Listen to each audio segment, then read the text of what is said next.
Hi, I am Mistress Petra Hunter. I am a professional dominatrix out of Dallas, Texas.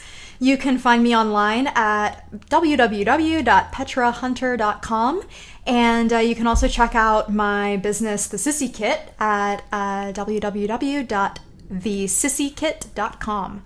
Sissies, you'll know what this is. If you don't know what a sissy is, then you should go and learn something.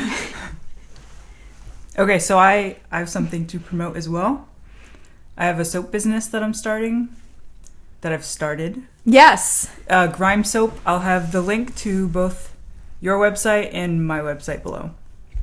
So the soap looks really fucking cool, you guys. I'm really excited. Thank you. So you're what are you? What is this? Oh gosh. No. Yes. Okay. Continue. What are you? What am I? So I am a professional dominatrix. I am a professional secret keeper is a really good job descriptor because I see people at their most vulnerable, and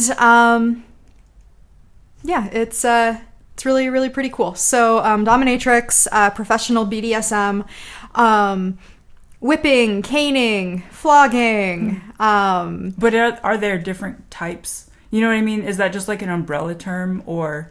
Yeah. Okay. Like, everybody does something kind of different. The cool thing about, being a dominatrix, obviously, is that, like, I get to decide what I want to do and what kind of sessions I'm comfortable with. And, so yeah, it means different things to, different people, but just, I guess, as a whole, for the most part, professional dominatrices, just engage in, professional BDSM play and sometimes fetish work. And then, that's it. We don't have sex with our clients. We just Do you ever want beat to? them up. No. No, I'm a professional, okay? You never know. Yeah.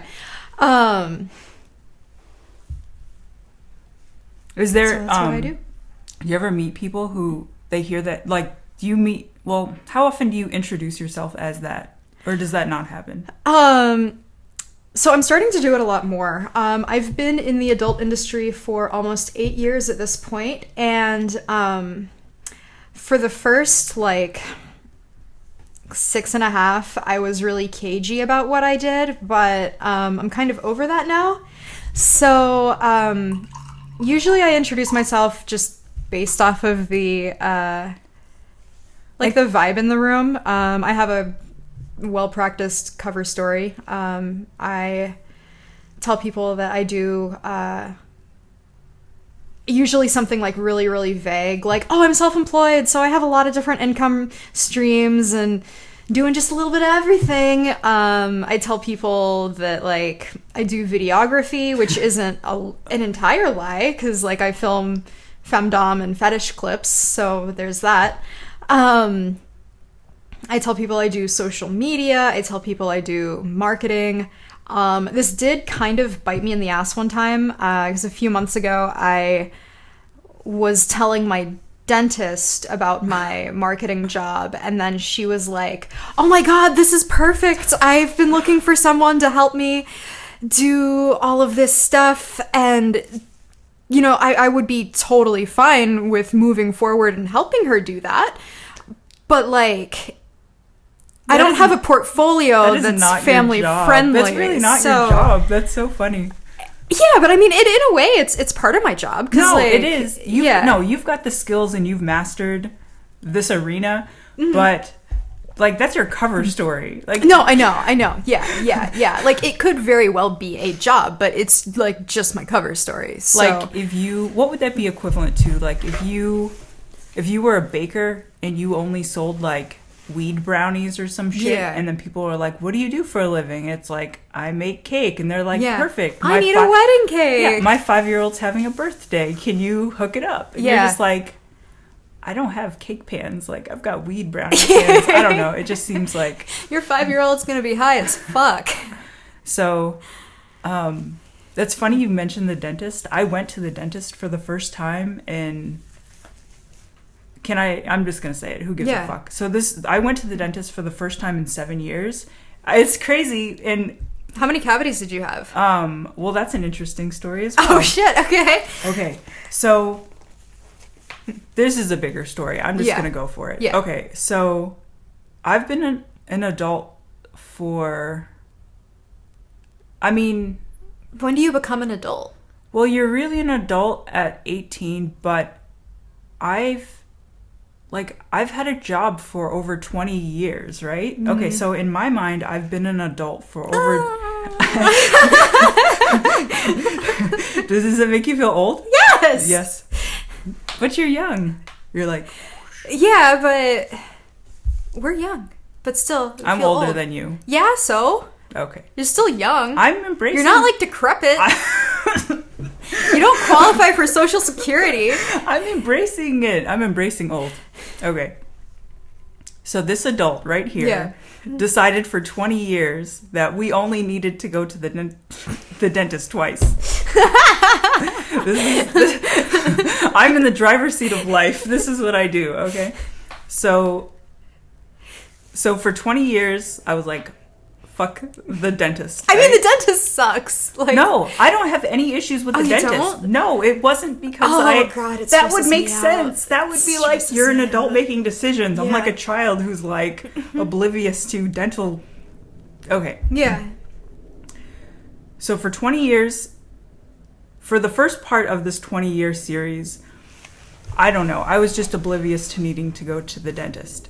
And then 7 years ago, I had it in my head that, because I was a huge hippie, and I was like, I probably have like cavities from when I was a kid that's like mercury filled. I need to, fuck this. I need to get all the mercury out. Like, I just had all these ideas. Okay. So I save up all this money and I go to this fancy ass dentist in West Dallas, and to get my... Yes. Is it one of those, like, I've seen billboards for like natural dentists and like fluoride free? I don't know. Oh, okay. It was another hippie's recommendation. Oh, okay. But, yeah, a friend of mine, he had his mercury removed, and I asked him. Okay. Like, hey, who did this or whatever? I hope that's still recording. Do you think so? I mean, it looks like it is. Okay. Should we check? I don't know, because then I'll have to check it every 5 seconds. I'll check. Right? Yeah. Is that... I mean, the ticker's moving. Perfect. Enough of that. Yeah. Back to this. Dentist. Okay.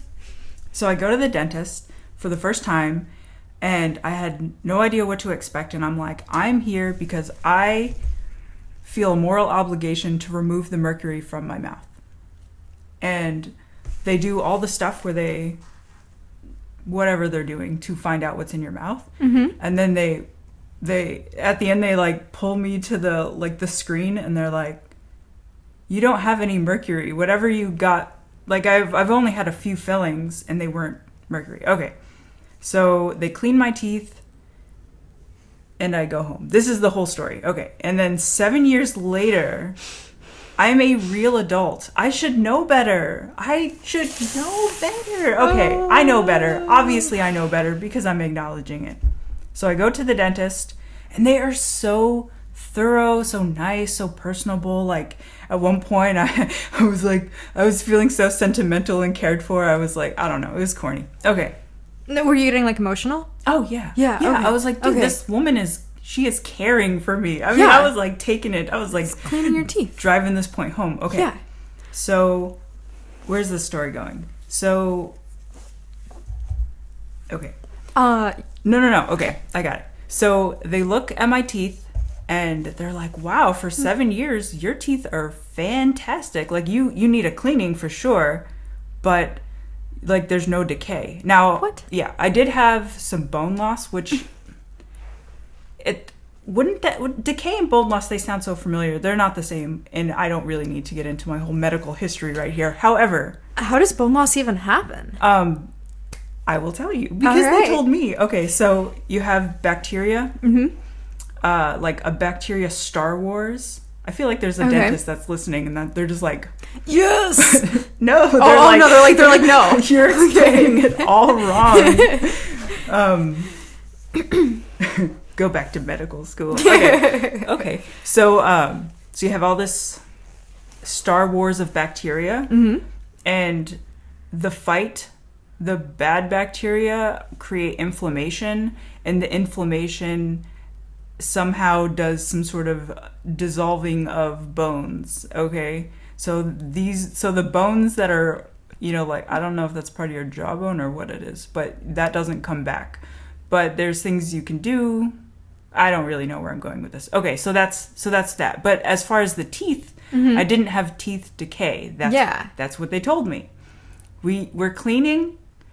Uh-oh. Right?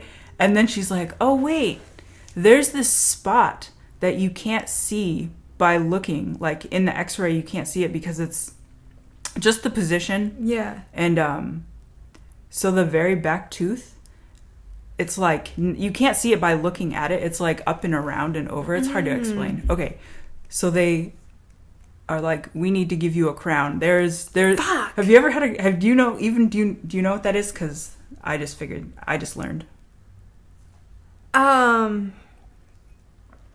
Let me. Yes, please. It's like there's enough decay that you can't fill it, but you have to put a crown over it because you can't fill it. There's too much decay. Okay. But that's different than an implant, right? Right. Okay. An implant is like, I assume is like, we're talking all this stuff we don't know. Okay. Yeah. Okay, so this story's going somewhere. So I come back to get the crown, and they have to drill teeth, like they have to remove, they're doing all this sort of drilling of the mouth. It's pretty insane. Does that sound awful? Yeah. Dude, I was so nervous that day that wait, so this has already happened? This happened. You have your crown. I do. Well, I have a temporary. I have to go back to get the permanent. Oh God. I'm an adult. I have a crown. I feel proud. I feel like a sense of pride. What was it like? Okay, that's actually where the story's going. Okay. So I get in the chair and I'm fucking nervous as hell, and I'm trying to do the thing that they tell you to not say you're nervous, but to say you're excited. Are you familiar with this? I mean, like, I can see where it would make sense, but I just really hate the dentist. Most people do. I hate it. They're really nice. They're like, if you are super nervous, we can give you drugs. Like, whatever you need, like, they're phenomenal. I cannot say enough good things about this dentist. Okay. Yeah. So they numb it and they start drilling, and I swear to God, I went on a psychedelic experience. And the drugs, they didn't give me drugs. They just did numbing. Like there was no psychological reason for me to like blast off into space. I swear to God I did. No way. Yeah, I was sitting there thinking of all this magical shit, and I was like, I need to record all of these thoughts. It was fucking... What? Yes, it was this... So they're drilling my tooth. They're drilling I think the outside. They're drilling the whole inside, and I'm sitting there having like this magical experience. I go from feeling like so fucking nervous and feeling like I have to take like 50 shits in a row or something to all of a sudden feeling like I'm in outer space and it all just makes sense. Okay? And I had all these thoughts. And then when they were like, okay, we're done doing that, it was like I just switched focus. And then all the magical thoughts just evaporated. Whoa. And I just had all these stories to tell, and there is none. That's the whole story. Whoa. That's kind of a cheap story, but that is That's really... So, I mean, that's pretty cool. Like, I've never had an experience like that. Oh, okay. Here's one of the thoughts. I remember she kept being like, you're doing really good. You're doing really good. And I kept imagining, okay. You know, the old school cartoon, like, let's go out to the lobby. And you see, like, popcorn walking and dancing. Yeah. Okay, so she kept saying, you're doing really good in this soft voice. And I kept imagining, like, the popcorn and the soda dancing and giving a round of applause, but not to me.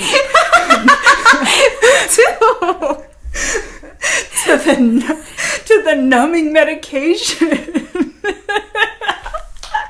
I love that. I kept being...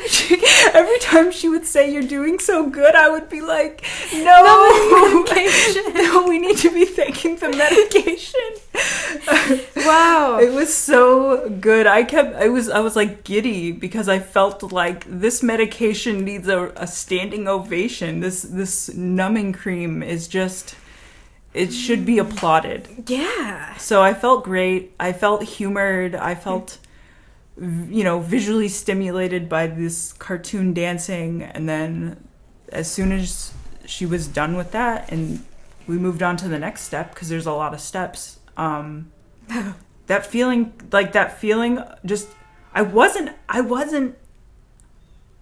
tripping. I don't know. Yeah. But it was weird. Yeah. But it was cool.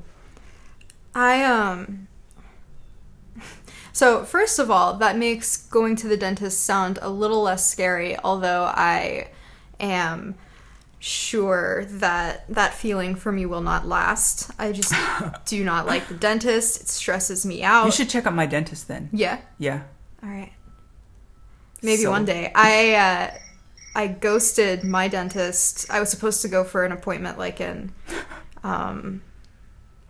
August or something, but this was like 6 months after I told her that I would get back to her with a portfolio of my social media work, and then I just like went totally silent. So as soon as they started calling me, telling me that it was time for my checkup or whatever, I was like, oh no, I just I mean, I did try, like for a day I thought like, okay, well maybe I can put up a fake website and I can like recruit people. You told me, you were like, hey, yeah. I think I'm actually going to start a business because my dentist... I thought like, why not? My dentist wants to hire me for some fake job. Yeah, I mean, like I can do it. It's just that the stuff that I've done is definitely like adults only and very R-rated, and there's that. But like, yeah, I spent a good day trying to put together a fake website that looked convincing enough so that I could send it to her and be like, hey, look, here's my job.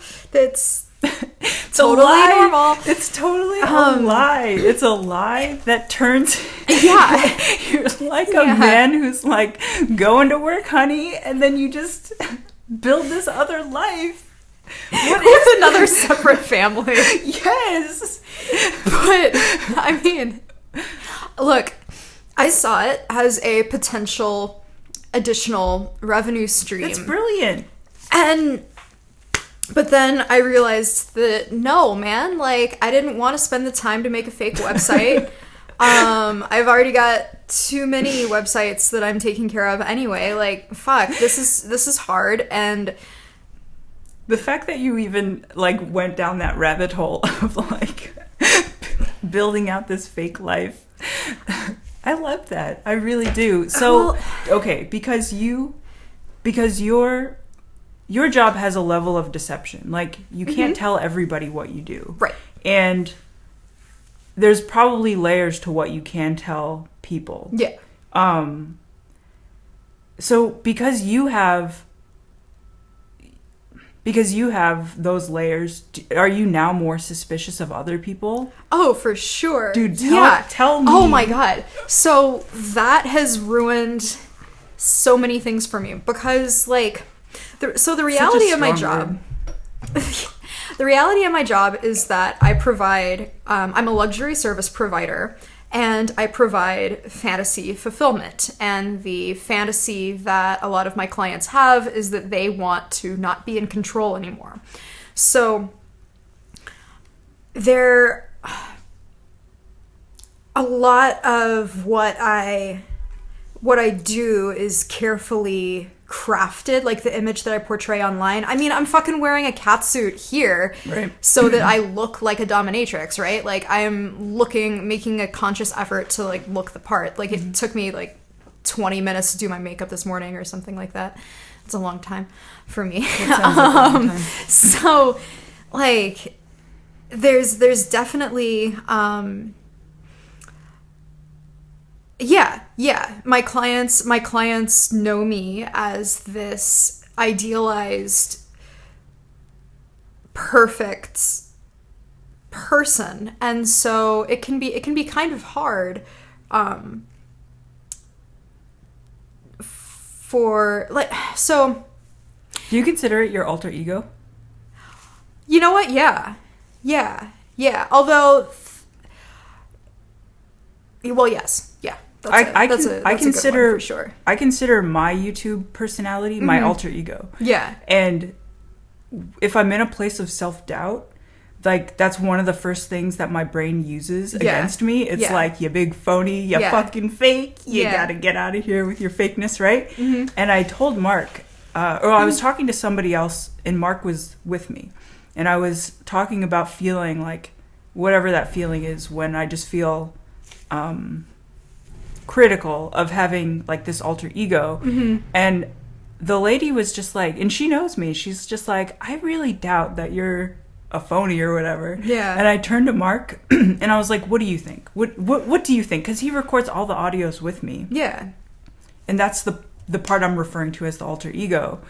And he's like, and he would never fake the funk. Like, he will just straight up tell me. Yeah. And he's just like, psh, that is you. And I'm like, okay, I don't even, now I'm confused. Now I'm absolutely confused on the line between me and this other person. I feel the line, but clearly the person who loves and knows me the most is like, there's no line. Yeah. This is you. I'm like, okay. So that's a little bit similar to how I feel about Petra, because as my career develops and I start all these different things, I just find more like blurred lines. Like I know that I mentioned how a lot of my image is carefully crafted or whatever, and that I might wear things because that's what a dominatrix is supposed to wear, or something like that. But I've noticed that I'm letting my own personality slip in a lot more now. So I that's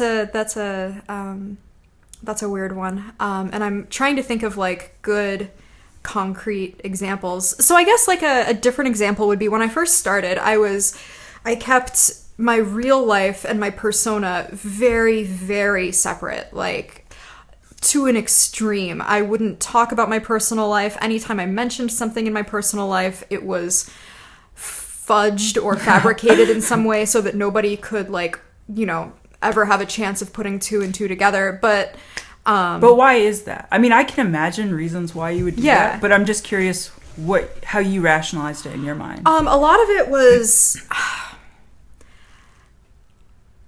probably a mixture of paranoia and shame in a way. So at first it was definitely a protective measure, because I mean, people in my industry do have to be protective about just how much of ourselves we share with people, because like you never know when you're going to run into like a really weird client, or someone that likes you just a little too much. So if you have a good level of mystery, that works as protection, right? So when I first started, one of the things that I lied about was my birthday. I used a completely different birthday, and then but should that even matter to them? Like, you know what I mean? I mean, dude, how old were you when you, like, you said 8 years ago, but how old were you when you even here's the question. Okay. How old were you when the light bulb was like, I am that bitch. This is who I am. Okay, so close to, so late 21, very early 22. Here's my story. My entire life, if there was like dramatic music, we could play it now, but my entire life, people always told me that I was very independent and different and bossy, and they said it in ways that as I got older made me realize like, oh, this isn't a good thing. And so okay, when you think of that, what is the one that sticks out the most from like that you felt like you were shaped by someone telling you that and you were like, oh, okay. So do have a very concrete example. This one happened a little bit later when I was like about a junior in high school. So I ended up going to this performing arts high school for my last 2 years of high school, junior and senior year. And I went there for theater, and I really wanted to be an actor. Like, I just really wanted to be an actor so badly. I was never cast as the lead, and it broke my heart. But,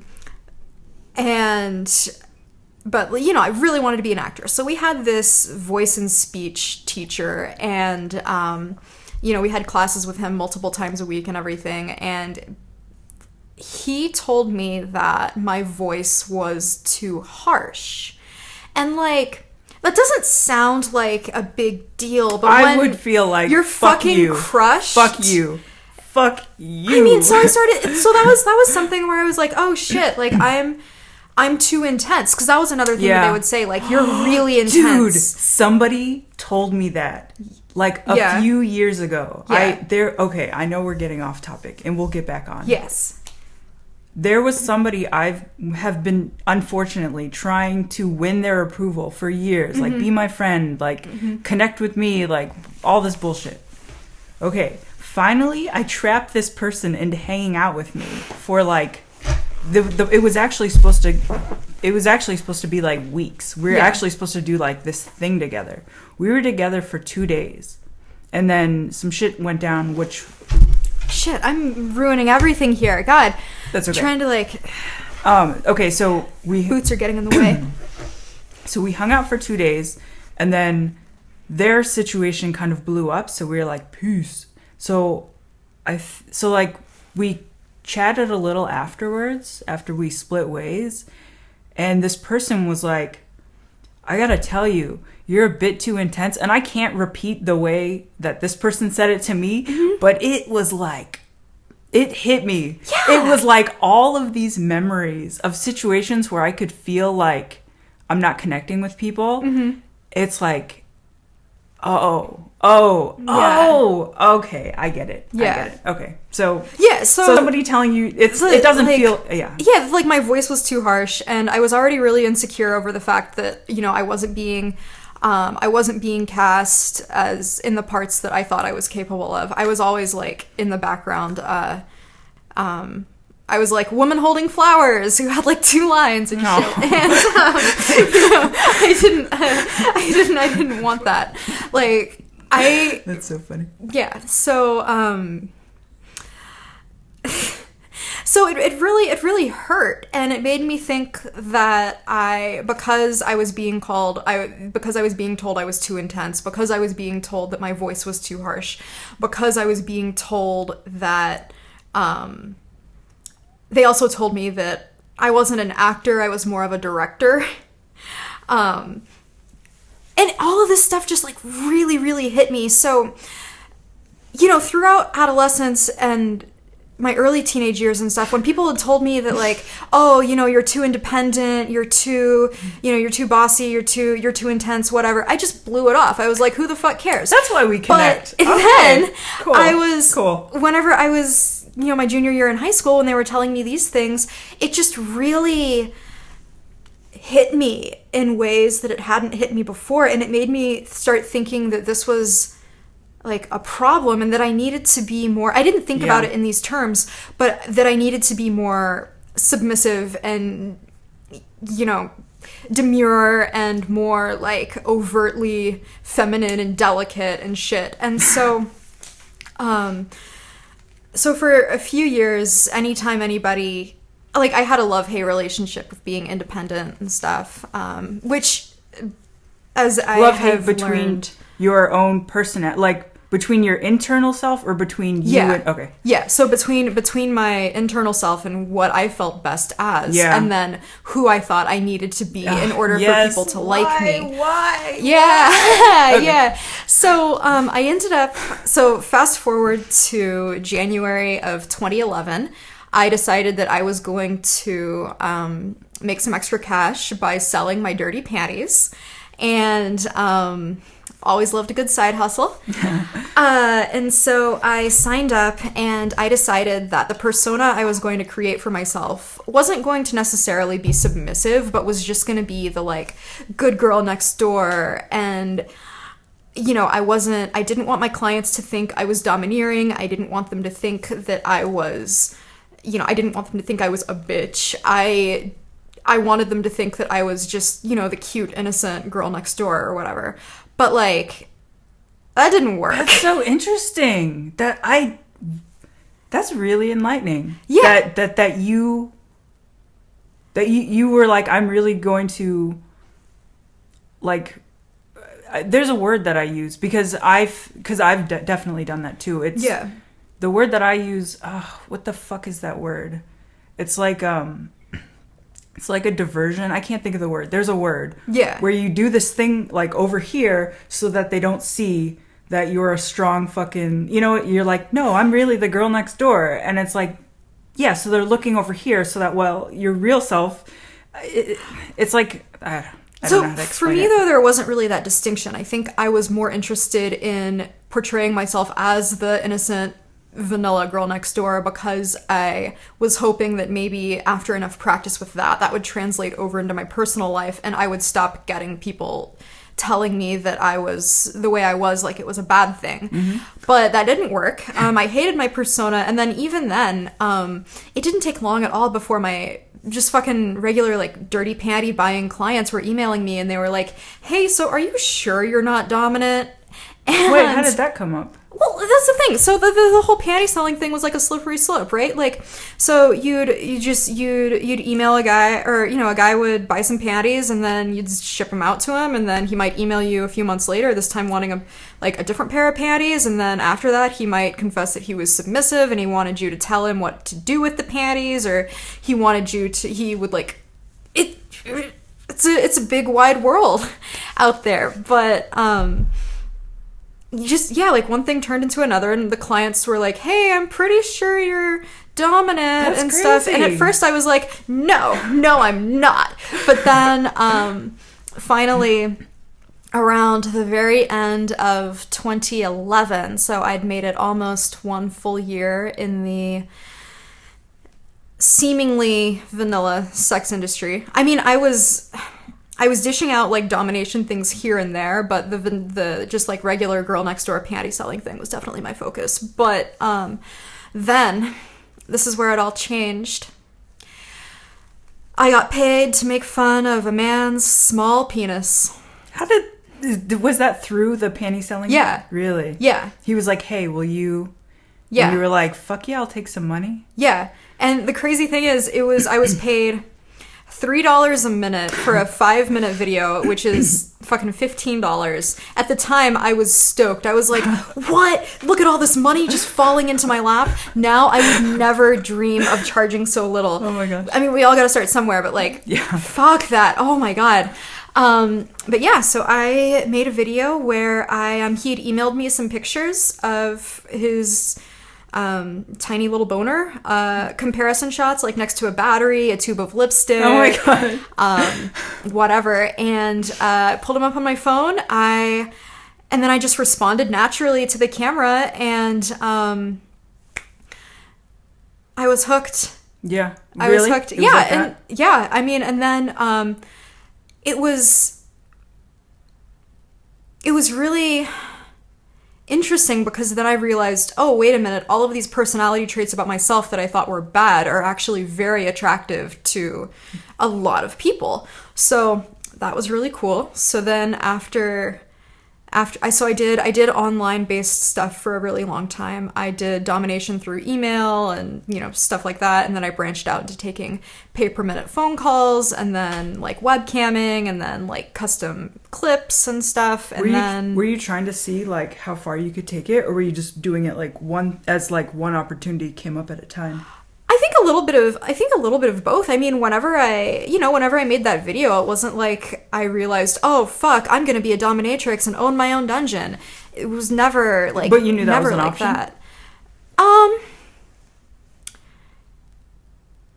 I knew some people did it, but it just wasn't something that I was really interested in, like, at the time. And then as my career developed, it just always felt like something was missing. And so the one thing that I hadn't tried was like in-person domination. And so I finally had my first session, and then that's when everything really clicked, because it just felt so much more natural to be doing it in person than over the internet. And so anyway, then now I'm here in a catsuit.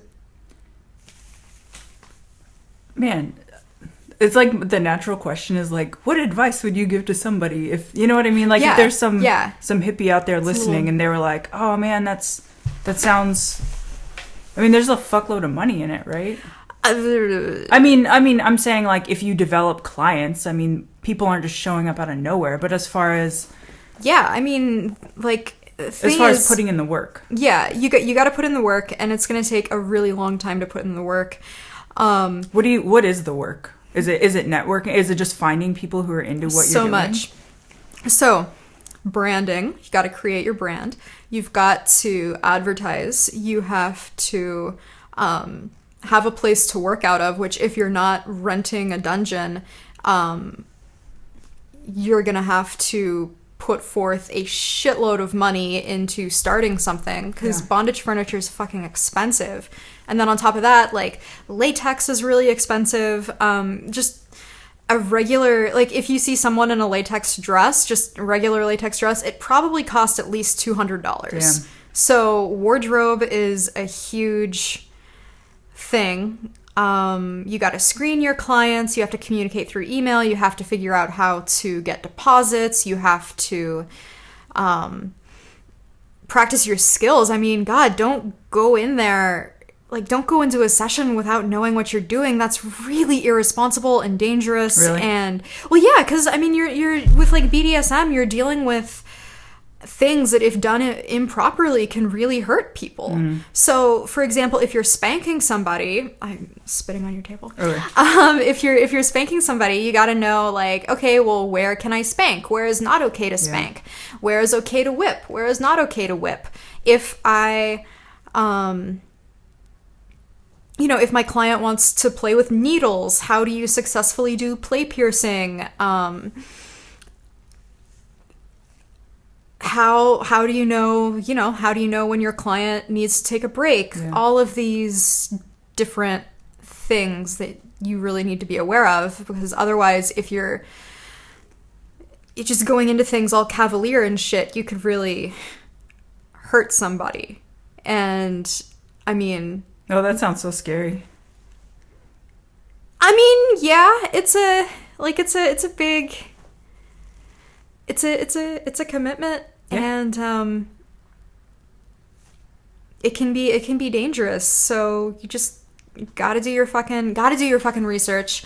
Can you imagine if you were like, I don't know, like in high school and you're like, this is what I want to do with my life? Like, could you imagine the way like 16-year-old you would think of it versus like adult you? You know what I mean? Like, to me, it just sounds like a person could really make up. So I think 16-year-old me would be very, very proud of what I'm doing. I think 16-year-old me would think this is fucking cool. Yeah. But that's about all I really know about what 16-year-old me would think about all of this. Dude, 16-year-old, there's just no, I don't know, self-employment is not a cakewalk. Oh my God, fuck no. It's an emotional roller coaster. Yeah. So another thing about the job that not a lot of people really take into consideration is that, I mean, it's a luxury service job in an industry that it's a legal gray area, so a lot of everything is just underground. So it's not like if you want to get tattooed, you can just walk up to any tattoo shop and,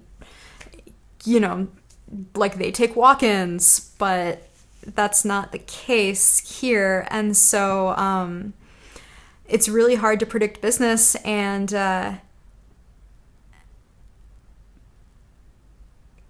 just because you have a really good week at the beginning of the month doesn't mean that the rest of the month is going to be good. Dude, I sell on eBay. It's like that too. It's like you feel like the sky is opening. The money is like coming. Feast or famine. Yeah, and then all of a sudden it's there's ebbs and flows. Yeah. And for whatever reason, the mind is like, there's no ebbs and flows. Yeah. This is how it is forever. Yeah. It's forever. Especially when you're making money. Especially when you're not making money. Oh, You're well, like, no, that oh my too. God, Yeah. I'm going to die homeless tomorrow. Yeah. Like, I'm going to just, oh my God, I'm just like, going to pack up all my shit now and go live under a bridge because I'm never getting paid again. And then when the skies open and the money starts pouring down, it's like, who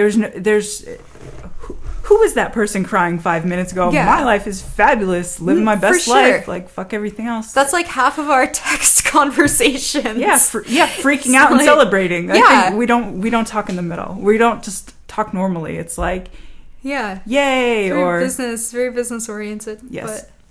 But, so because then there are all of these ebbs and flows, I mean, you have all these other side projects, you have all these other sources of income.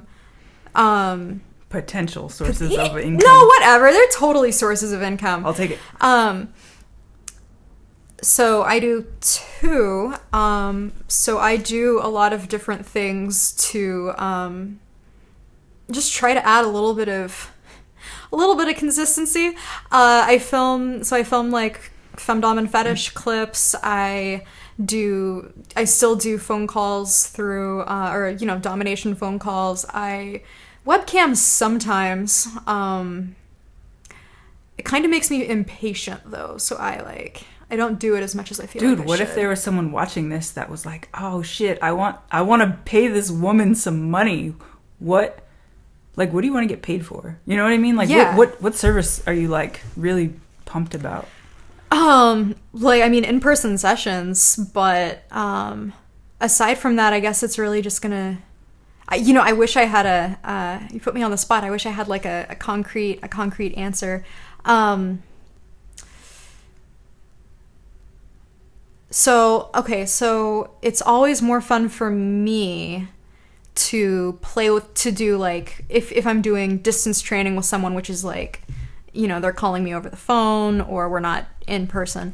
I need the proof, man. I need the proof that you're actually doing what I'm telling you to do. And a lot of times I'll Can you give an example of some? Can you, do you have any stories? Absolutely. So, just to do something really, really mild, right? So unfortunately, a number of people who have an interest in, kink, BDSM, whatever, they also have a lot of shame about it. And so sometimes, which I think is really sad. So it always makes me feel good whenever I have a client who tells me like, oh, Mistress, I was able to talk with my wife about my interests after all, and now she's going to lock me up in chastity, so I probably won't be seeing you as often. I mean, on one hand, it's like, oh, okay, well, there goes that income. But on the other hand, like, dude, that's fucking awesome. You told your wife about what you want. She's into it. Now you can explore you can share this secret part of yourself with someone who, is a much better fit for you long term, to do this with. So I think that's awesome. I love whenever people tell me that, they now have the confidence to go live their truth or whatever. But, I will deal with people who, they have this shame or maybe even they're still just stuck in like the fetish phase and they haven't really proceeded to the action part. So it always gets really boring for me. Like if I'm doing a pay per minute call or something, and say it's something really simple, right? Like this guy just wants to be forced into wearing panties or whatever. So I have some people who, after I, build everything up, tell him about how he's going to wear all these panties, and then I find out, oh, he has a pair right now. Oh, okay, well, you're going to put these on and you're going to send me a picture. Sometimes I will get pictures. Lots of times I will not. And that is, that's always a mood killer for me. Because, like, how do I know you're actually following through with something? So, if you want to contact me, I love picture proof. Yeah. So I almost worked at a sex shop. What? Yeah. No way. Okay, you gotta tell me. Okay, I said almost, so we already know where the story's going. Okay, so there's more to the story. I filled out an application but never turned it in. Why? Because this was when I was just first starting to do, to transition towards like in-person dom sessions. I wanted an extra source of income, and I wanted to work at a sex shop so that I could get employee discounts on things that I would need to outfit my dungeon. Smart. You're a businesswoman. Only a businesswoman would be like, yeah. Yeah. But then I decided I could not make that commitment. So, your story. Okay, so earlier we were talking about wanting to like protect the self, right? So you don't expose who you really are. Yeah. Okay. So who I really am is, and this isn't who I am, but this is actually just referring to behavior. Yeah. This isn't me as a person.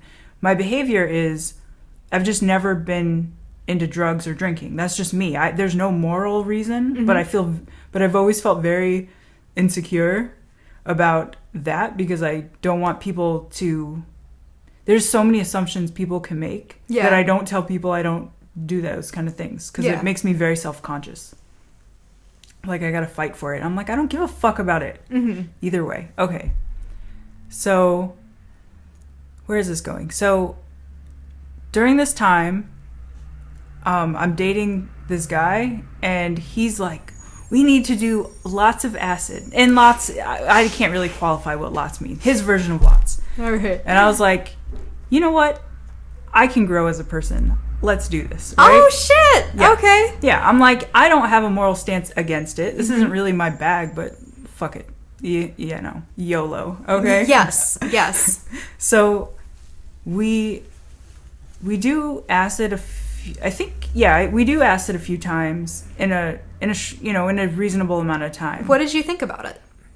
I had this book called Material Spiritualism or something. I don't know, some like Buddhist, I don't know. It is what it is. It's just some book. And so I'm tripping, and I'm inspired to read this book out loud. And I have reading problems. I should never read out loud unless it's to a loved one who will not judge me. Like, move your mouth and make words properly whenever you're tripping. So I was reading this book to me and him. I think I got like 25 pages, and he was so nice. He was just like... 25 pages? You read 25 pages? It may have been less. I know it wasn't like a substantial amount. It could have been less. And at one point he was like, can we put the book down now? And he's like, it's been 5 hours. What? I was in this zone. Okay, and so... Fuck. Yeah. And 5 hours. all I remember is this, just going through the story very slowly, just taking it all in, and then all of a sudden it's like, hey, will you put the book down now? And I was like, sure. I was like, 5 hours? What the fuck? Okay. Oh, this is the same person that so we take acid one time, and I go to put on some music, and I put on Bob Marley.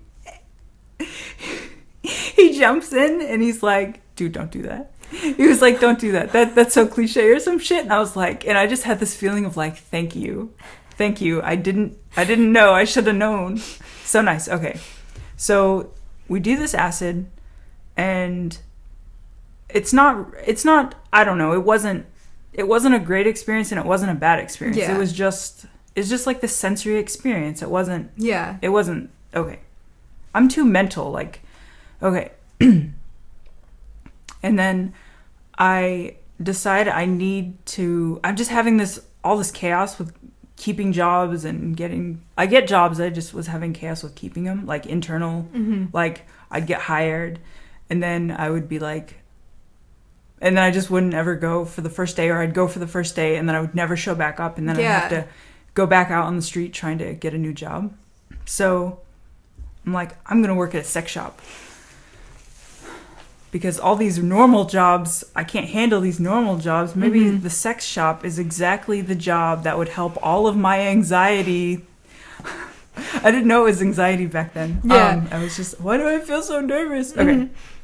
So I get an application and I fill it out and they call me in and they're like interviewing me. It's going well. Are you sure your family's cool with this? We just want to make sure like this isn't going to be a problem. And I'm like, shh, right? That's interesting that they would ask that at a job interview. I mean, I guess it makes sense because it's, you know, the adult industry, but I just, yeah. I guess a lot of people were like, I gotta quit. So-and-so is judging me or whatever. Oh, okay, yeah. So I get the job, or no. They give me, they're like, they offer me the job, and then I say yes, and then they're like, okay, now you have to take a drug test. So I drive to the drug test place, and I take the drug test, and it doesn't come back clean. But they hire me anyway. What? I know. They didn't. The test person explained it a certain way. Okay. She rationalized. Oh, maybe it's this. Maybe who knows. Right? This is a third party, so it's not them. Yeah. So the third party looks at the drug test and is like, yeah, whatever. And then the sex shop hires me like officially, and then I never show up. And that's my sex shop story. Oh man. / drug story. All right. I used to really enjoy hallucinogens for the like self-knowledge. I had a very I still have a very hippie view on like hallucinogens. No, I do. And I do too. I think that they can be very useful for a lot of people and for self-knowledge, and so I did them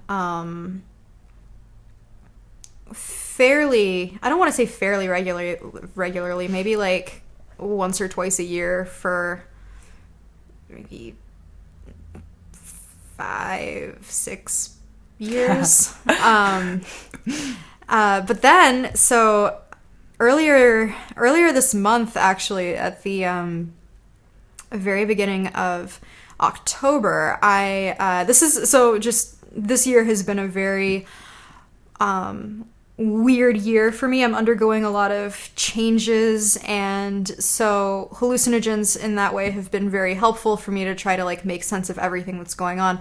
But and I'm one of those fucking hippies, I guess, right, who will like take every realization that I have on them as like the word of the universe. That's or whatever.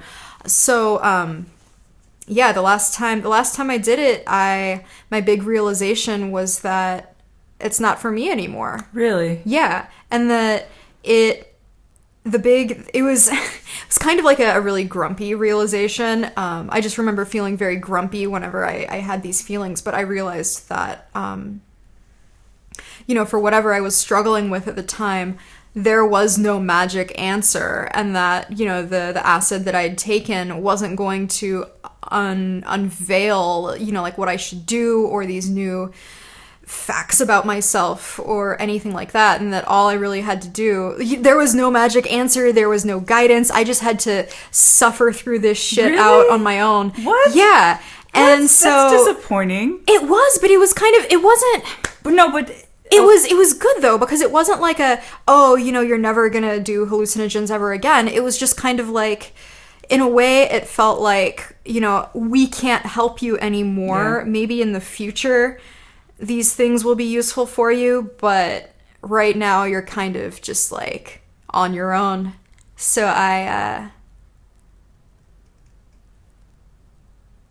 whenever I came down, I called up my ex and I was like, hey, so I've got a bunch of mushrooms and like 1 tab of acid that I want to give you because I don't need these anymore. And that's crazy that the experience told you that you don't need the experience. Yeah. I have a story that's weird and meta like that. Yes. Tell me. Okay. It's a little dark.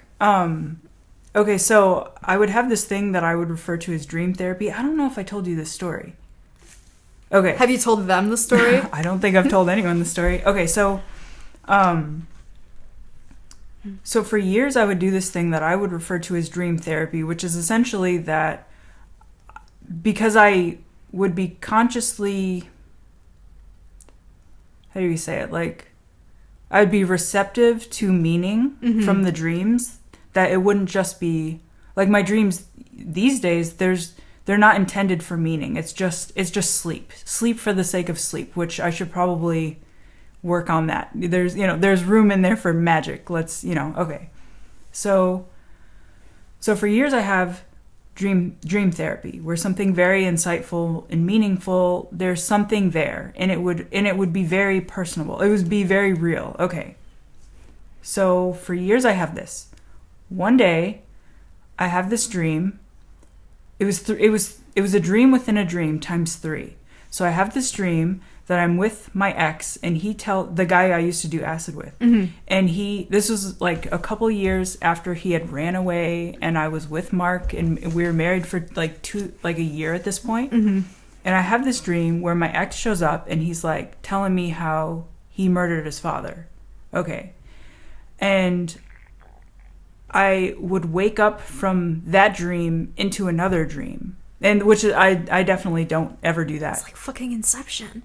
Times 3. Fuck. So I woke up from that dream into another dream where I'm now in a different setting, and he tells me that his dad is dead, and then I wake up from that dream into the third dream where it's a whole different setting, it's different feel, different time, and once again we come together, and he essentially says the same thing, and so I wake up for real, and I'm just like mulling this over. I'm like what is, like, oh no. The third dream was my brain saying like it was dream therapy saying this is not dream therapy. It confused the fuck out of me.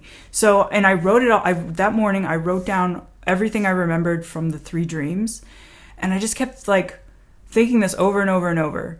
Like, what the fuck? Dream therapy? No, dream therapy said dream therapy's not real. Or some cryptic thing like that. And I was just like, what the fuck? Like, dream therapy's never let me down. What's going on? Yeah. And now dream therapy is specifically saying this is not that.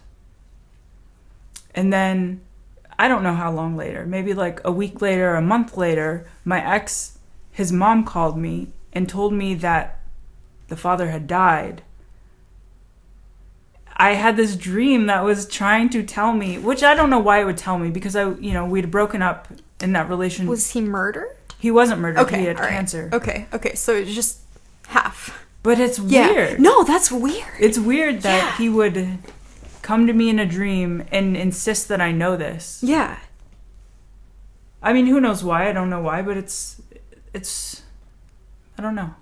But it was super weird, the meta part of like the experience telling you about the experience. It's like, what is this is too far removed. This is more. Mm-hmm. This is much deeper. I don't know. Yeah. Huh. I used to have every few months for a few years, I used to have a dream with a recurring theme involving this person whose approval I had really, really wanted. Was it a friend or a lover? So it was my old business partner. Oh, okay. So before all of this, back when I was still doing like mostly online stuff, I also owned a business with my business partner, who was my boyfriend at the time, and then ex-boyfriend, and we worked together. But then I ended up leaving the company, and it was a really like whirlwind kind of traumatic experience, because like my business partner just kind of like flipped a switch and became really scary and intimidating. And so I carried a lot of, it was weird. I had this simultaneous fear of him, but I also just really, really wanted him to like me again and not hate me. And so every few months, like every maybe like 4 to 6 months, I would have a dream where like we ran into each other in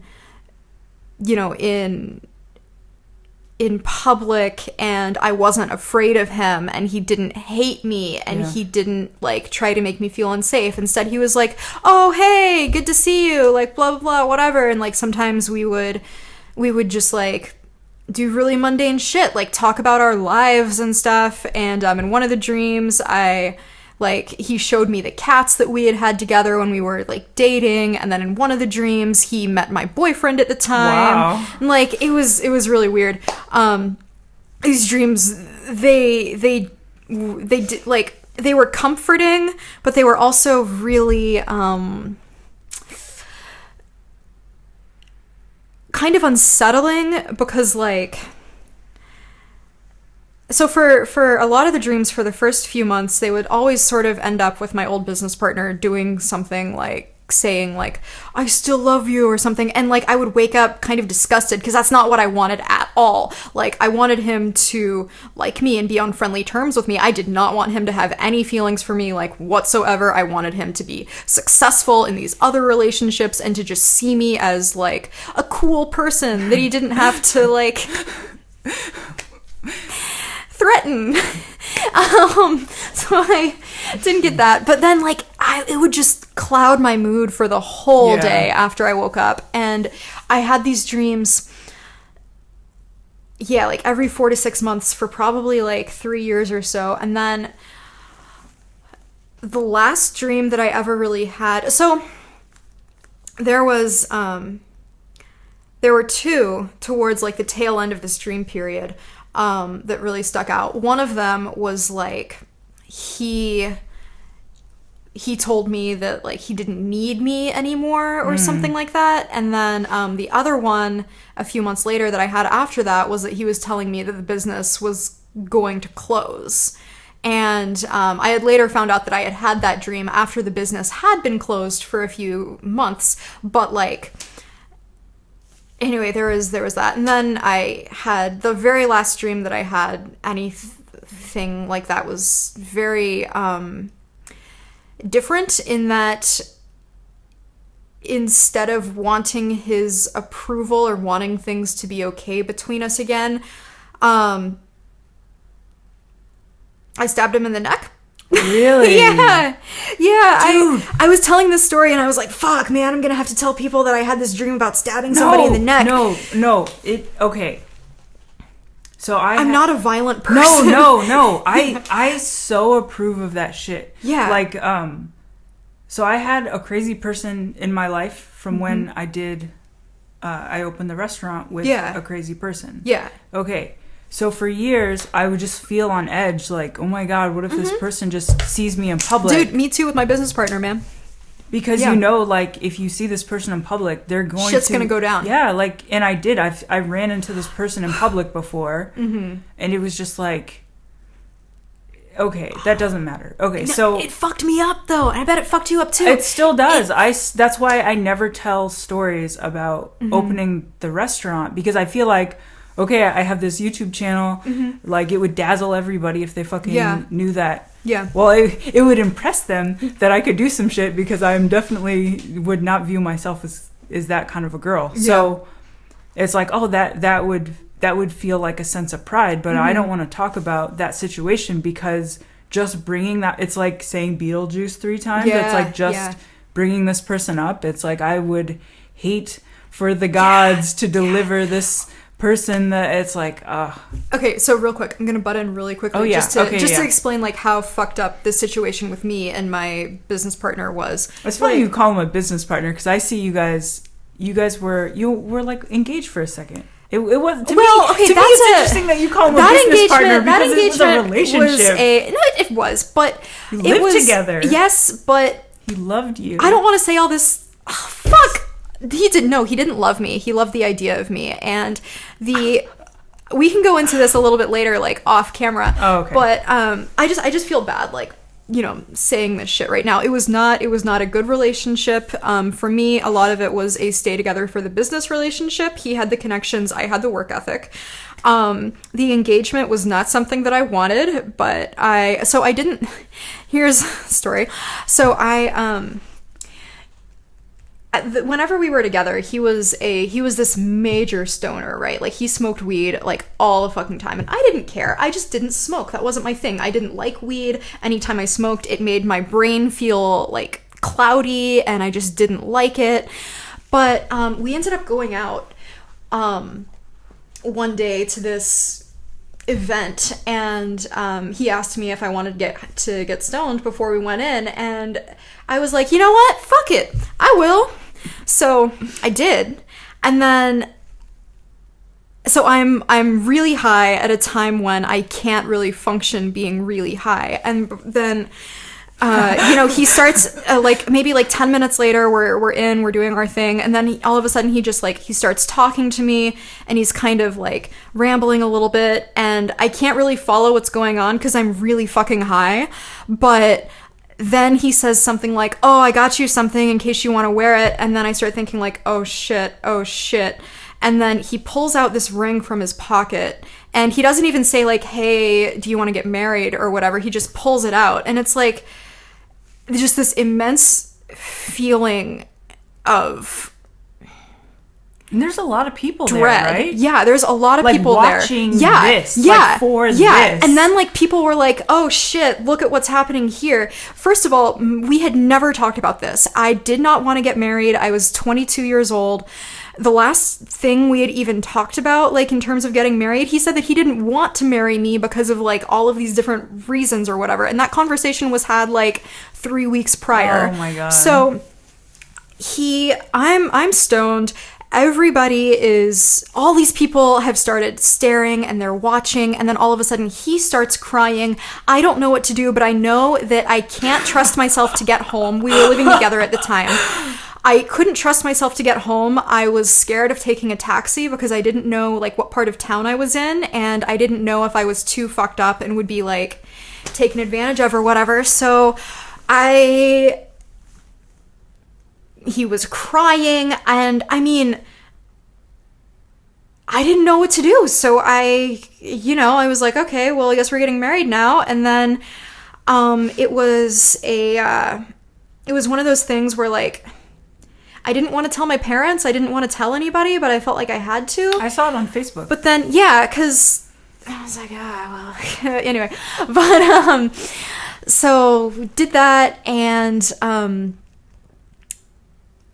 talked about it a little bit, and I started thinking, well, maybe I shouldn't be opposed to this. Maybe I should see what it's like. Maybe this is my lot in life. Maybe I maybe this is what's supposed to happen. Yeah. And it was a weird time. So I was engaged, but it was not a fairy tale engagement or anything like that. And so all of that is to say that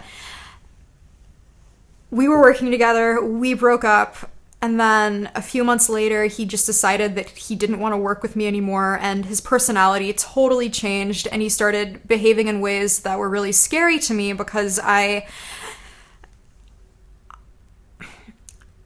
didn't necessarily think he was capable of the things that he was talking about, but his behavior had changed so much that it was really scary. And so I ended up leaving. My last day at the business, he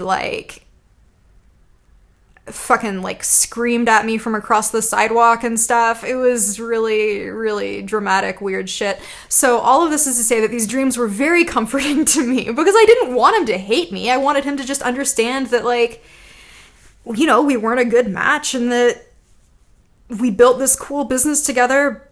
That's really all I wanted. So the dreams were really, really comforting in that way. But then, I left the business. Things got pretty rough after I left with him. I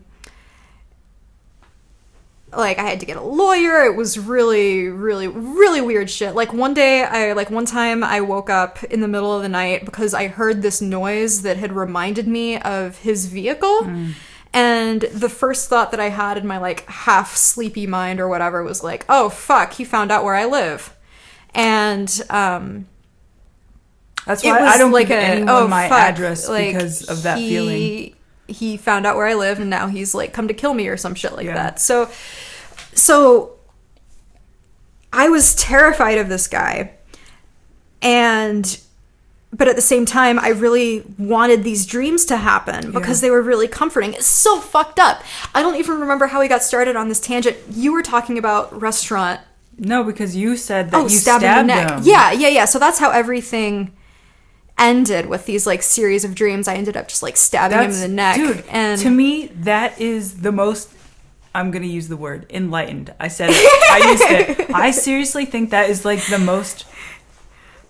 Like, I want to say, like, brilliant, genius. It's, like, it's not even on that level. Like, that, like, you ended the dream, like, you killed it. You ended it. Like, that's, like, the most powerful situation in the planet. Oh, like, it's pretty cool. It's like you're in this situation, and it has control over you. Yeah. And you have the ability to stop it. Mm-hmm.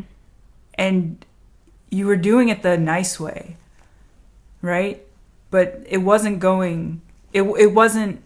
There wasn't a finale. It didn't... You know what I mean? Like, it was like you kept breathing life into it in a way that you really didn't need to put any energy into it. Mm-hmm.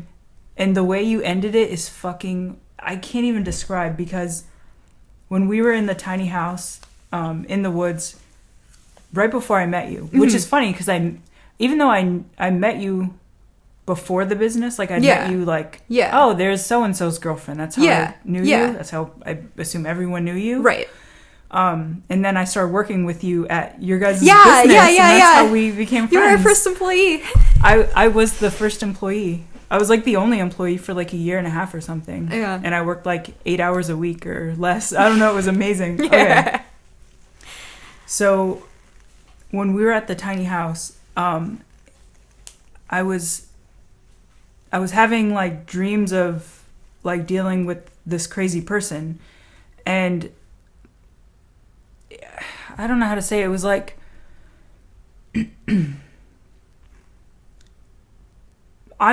so if shit goes down in real life, there's a I don't think this is typical. I think this is atypical. I think the majority of people, when shit goes down, they're like, fuck you, right? They see the person, they see the guilty fucker, and they just call it out. They don't feel any shame about that. If shit goes down in my world, for my whole life, and I didn't realize this until a few years ago, when shit goes down, I hate me. I don't hate anybody else. Like, there's no problem between me and the person. The hate goes internal, right?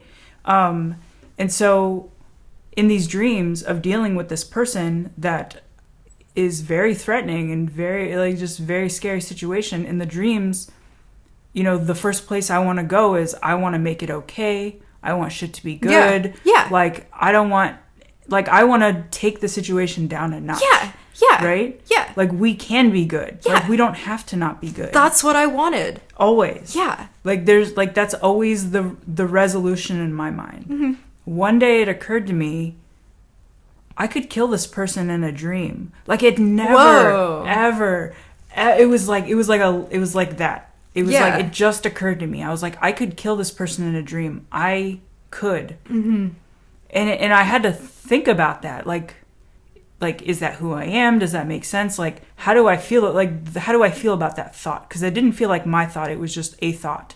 And I had to kind of, is this my thought? Like, how do I feel about it? And I thought about it a lot, actually. And I don't think I ever...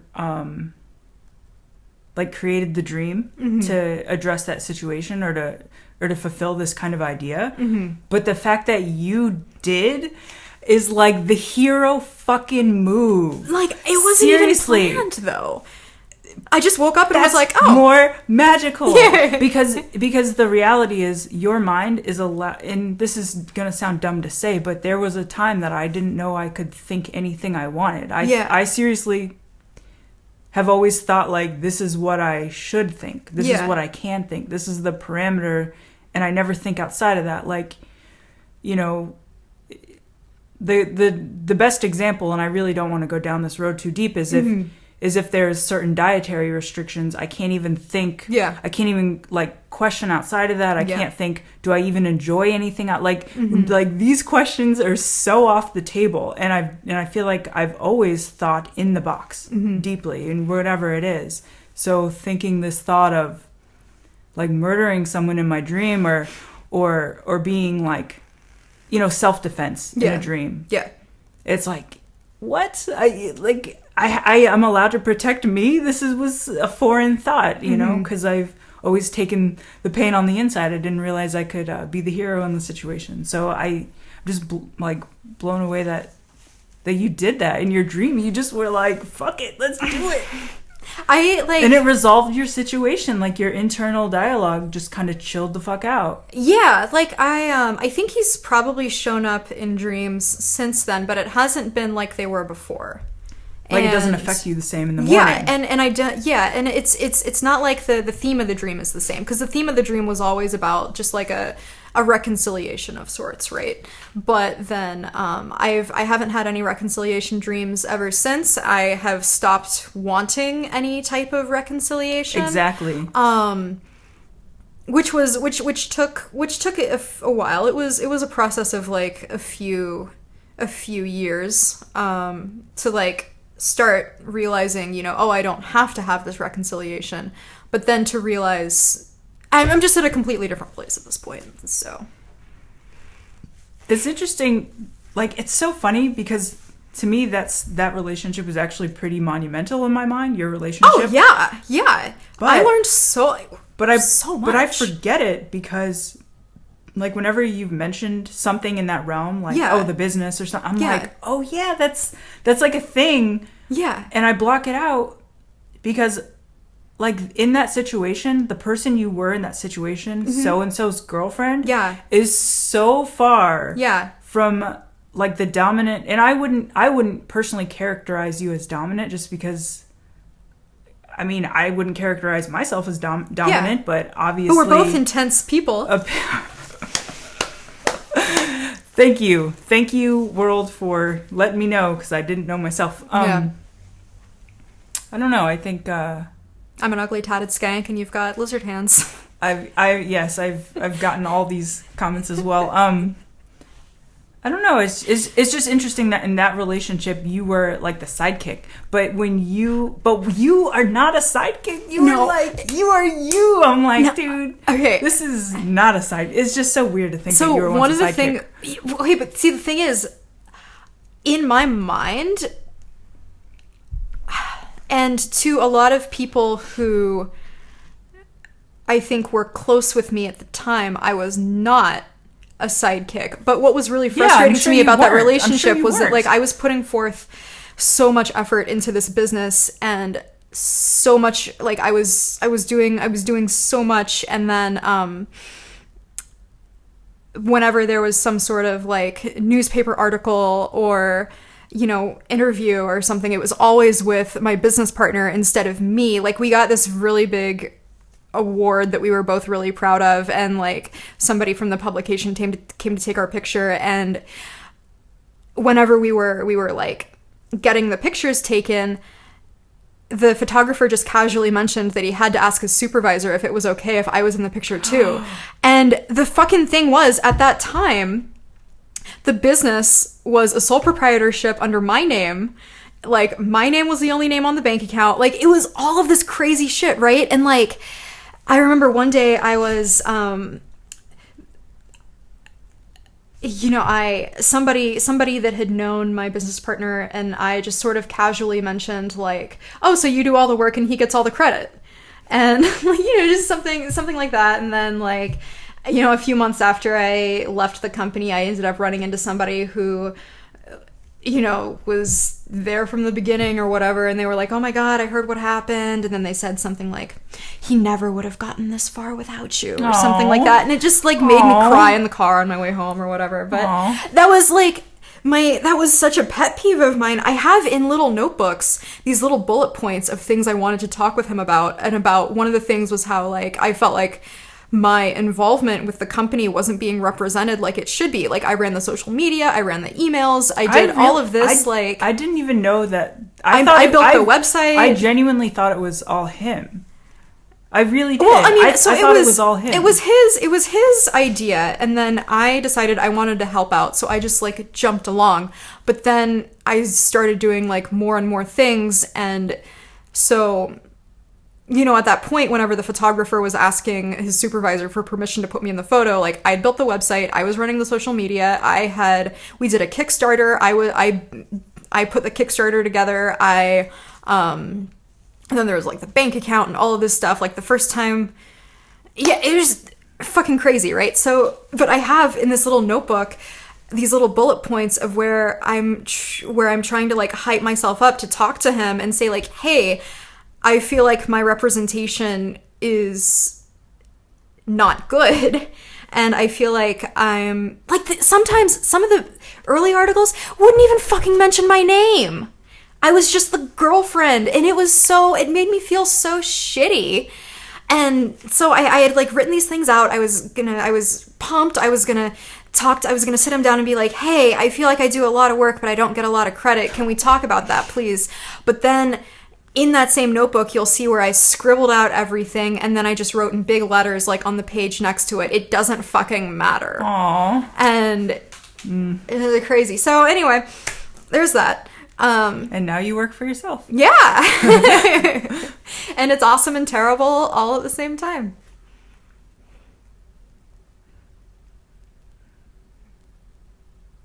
Well, is this it? I guess this is it. Hopefully all the audio recorded properly. Yeah, we'll see. Well, thank you for having me. It was fun. Do you want to give any other shout outs to your business? Yeah, well, like I said at the beginning, my main website is petrahunter.com, and then my main side project is thesissykit.com, and then I have a bunch of other links, like if you want to buy my clips or whatever, you can find all of that on my website, so just go there. Also, if you are someone you know is interested in breaking into the adult industry and would like more information, I do consulting. So, and that's I have to jump in. Yeah, it's like, if you want to do something, you really need to know what's ahead of you. It's insane, all the shit you never think of. Like, when I started doing YouTube, when I started doing eBay, when I started doing the soap shit, it's just like, the fantasy versus reality is no joke. Yeah, like I didn't know anyone in the industry at all whenever I started, and so sometimes I'll think about how much further along I would be in my career if maybe I did have a mentor or I had like paid someone for their advice like early on. I learned a lot of lessons the hard way, and like I'm glad that I did, but it also kind of sucks because it would anyway. So there's that. So I do consulting, so if you're interested, hit me up, and we'll talk about that. Cool. Yeah. All right. Links below. Bye.